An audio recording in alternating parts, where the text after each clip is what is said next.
আমাদের ইচ্ছা জাগ্রত হয়েছে বা অনেকে আমাদেরকে আবেদন জানিয়েছেন, আহ্বান জানিয়েছেন, অনুরোধ জানিয়েছেন যে সেরকম একটা রাজনৈতিক আকাঙ্ক্ষা বাঁচিয়ে রাখার জন্য আমরা যাতে একতাবদ্ধ হই।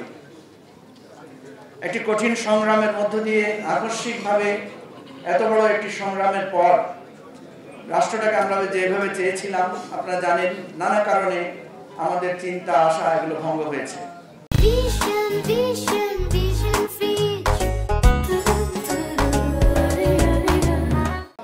বিশেষ করে তরুণদের কাছে, নতুনদের কাছে আমাদের যে প্রত্যাশা, সেই প্রত্যাশাও নানা কারণে বাধাগ্রস্ত হয়েছে। আমরা যারা নতুন রাজনীতি করতে এসেছি, আমরাও নানাভাবে নানা মানুষের আচরণে কষ্ট পেয়েছি, কখনো কখনো আমরাও দিশা হারিয়েছি। আমাদের এই নতুনদের কর্মকাণ্ড অনেকের কাছে সমালোচিত হয়েছে। আমরা একটা জিনিস লক্ষ্য করেছি, পুরাতন রাজনীতির ব্যাপারে এদেশের মানুষের প্রত্যেকের একটা মোহভঙ্গ হয়েছে এবং খুবই বিরক্তি মানুষের মধ্যে দেখা দিয়েছে, যার প্রেক্ষিতে সকলেই চান একটা নতুন রাজনৈতিক বন্দোবস্ত আসুক। পুরনো রাজনীতির যেই কালিমা, একে অপরের বিষোদ্গার, একে অপরের পোস্টার ছেঁড়া, একে অপরের মিছিলে হামলা করা, বাধা দেয়া, গুম খুন, চাঁদাবাজি, সন্ত্রাস, নৈরাজ্য, এগুলো থেকে উঠে আসার উপায় কি? আমরা যখনই নতুন রাজনীতির কথা বলি, আমরা দেখি যে আমরা সেখানেও সকলের সাহায্য পাই না, উৎসাহ পাই না। এটা সত্য যে আমাদেরও ভুল আছে, আমাদেরও ভুল ত্রুটি আছে এবং আমরাও অনেকে ভুল করেছি। আমরা চাই ভুল ত্রুটি সব কিছু শুধরে আমরা নতুন করে চলতে চাই। এই অনুপ্রেরণা এবং আশা থেকেই আমরা একটা আহ্বান জানিয়েছিলাম। আপনারা অনেকেই জানেন, আমরা অনেকদিন থেকে চেষ্টা করছি এই নতুন রাজনৈতিক বন্দোবস্তের যাদের মধ্যে আকাঙ্ক্ষা আছে তারা যাতে আমরা একমত হতে পারি, একসাথে হতে পারি। নানা প্রচেষ্টা আমরা চালিয়েছি। আমরা যে খুব বেশি সফল হয়েছি এটা আমরা বলবো না, তবে আমরা যাত্রা শুরু করছি। আজকে আমরা আসলে একটা নতুন যাত্রা ঘোষণা করার জন্য এখানে এসেছি।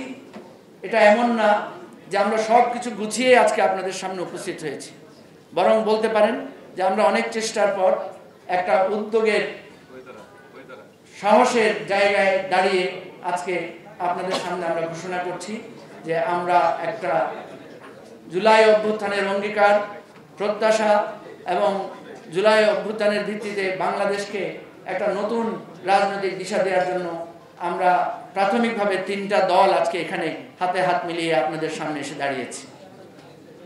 এবং এখান থেকে আমরা আহ্বান করছি সকলকে, যারা এই নতুন রাজনীতির সূচনা করতে চান। আমি একটা কথা আপনাদেরকে বলি, পুরানো রাজনীতি দিয়ে কিন্তু পুরানো রাজনীতির ফ্যাসিবাদকে দমন করা যায় নাই, পরাজিত করা যায় নাই। আপনারা দেখবেন প্রথাগত রাজনৈতিক দলগুলো কিন্তু সর্বাত্মক চেষ্টা করেছে, আন্দোলন করেছে, সংগ্রাম করেছে, জীবন দিয়েছে, লড়াই করেছে, জেলে গিয়েছে, গুম খুন হত্যাকাণ্ডের শিকার হয়েছে, কিন্তু শেখ হাসিনার ফ্যাসিবাদকে সরানোর জন্য তারা সফল হয় নাই আপাতদৃষ্টিতে। কিন্তু তারা একটা সংগ্রাম জারি রেখেছিল। সেই সংগ্রামের সামনে দাঁড়িয়ে নতুনরা নতুনভাবে, নতুন ভাষায়, নতুন প্রতিবাদে এই ফ্যাসিবাদকে চ্যালেঞ্জ করেছিল বলেই নতুন একটা বাংলাদেশের সূর্যোদয় আমরা দেখি। সেই নতুন ভাষায় প্রতিবাদ, নতুন ভাষার সংগ্রাম, নতুন ভাষার কর্মসূচি, সেই নতুনদের নিয়েই আমরা আবার ঘুরে দাঁড়াতে চাই। আমাদের অনেক ভুল ত্রুটি আছে। আজকে আমি সকলের পক্ষ থেকে আপনাদের কাছে ক্ষমা চাই, দেশবাসীর কাছে ক্ষমা চাই। আমাদের কোনো কাজ, আচরণ, পদক্ষেপ বা আমাদেরকে যারা দিগ্ভ্রান্ত করেছেন, ভুল পথে পরিচালিত করেছেন, নানাভাবে হুমকি দিয়ে, উস্কানি দিয়ে আমাদের প্রতি বিষোদ্গার করে যারা আমাদেরকে উত্তেজিত করেছেন, আমরা মনে করি সব কিছুর পর্যালোচনার পরে আমরা একটা নতুন অভিযাত্রা আসতে চাই। সেই ঘোষণা থেকেই, সেই উপলব্ধি থেকেই আজকে আমরা আমাদের নতুন এই রাজনৈতিক জোটের আমরা ঘোষণা করব। আমাদের পক্ষ থেকে যিনি এই জুলাই গণ অভ্যুত্থানের নেতৃত্বে সামনের সারিতে ছিলেন, যিনি গ্রেফতার হয়েছেন, যিনি গুমের শিকার হয়েছিলেন, নির্যাতনের শিকার হয়েছিলেন, তারপরে দমে না গিয়ে নানা কৌশল এবং নানা কর্মসূচির মধ্যে দিয়ে দেশবাসীকে এই বিপ্লবের জন্য, এই গণ অভ্যুত্থানের জন্য জাগ্রত রেখেছিলেন, তাদের সকলের পক্ষ থেকে, আমাদের সকলের পক্ষ থেকে আমাদের ভাই, আমাদের বন্ধু নাহিদ ইসলাম আজকে আমাদের এই নতুন রাজনৈতিক সামনের পথ চলার বিষয়ে আপনাদেরকে ঘোষণা দিলেন।